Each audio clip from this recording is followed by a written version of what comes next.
Welcome back to జై Mahavir Hanuman. Episode number 23. ఈ భాగం పేరు ఆంజనేయుడిని హనుమాన్గా రూపొందించడం.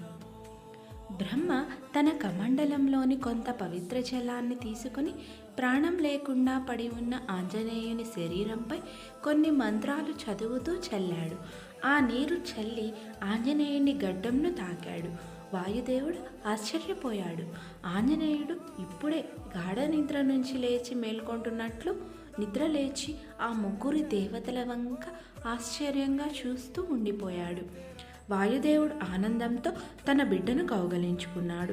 తన గడ్డంపై ఆ గుర్తు ఏమిటి అని ఆశ్చర్యపోయాడు వాయుదేవుడు. ఆంజనేయుని గడ్డంపై లోతైన గాయం ఉంది. అది ఇంద్రుని వజ్రాయుధ దాడి వల్ల కలిగిన గాయం తాలూకా గుర్తు. ఆ గుర్తుని నేను సరిచేయలేను. ఇంకా ఆంజనేయుడు తన జీవితాంతం ఆ గుర్తుతో జీవించాల్సి ఉంటుంది అని బ్రహ్మ వివరించాడు. వాయుదేవుడు దానికి అభ్యంతరం ఏమీ చెప్పలేదు. ఎందుకంటే ఆ గుర్తు కన్నా బ్రతికి ఉన్న తన బిడ్డను చూసి చాలా సంతోషపడ్డాడు.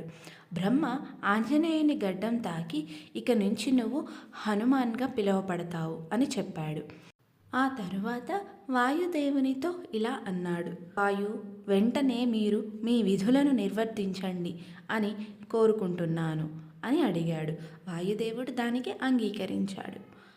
ఇంతేనండి. టు బి కంటిన్యూడ్ అప్కమింగ్ వీడియోస్లో చూడండి. ఈ కంటెంట్ కనుక మీకు నచ్చినట్టయితే లైక్ చేయండి, షేర్ చేయండి, సబ్స్క్రైబ్ చేయండి. Thank you so much. Comment చేయడం అస్సలు మర్చిపోవద్దు.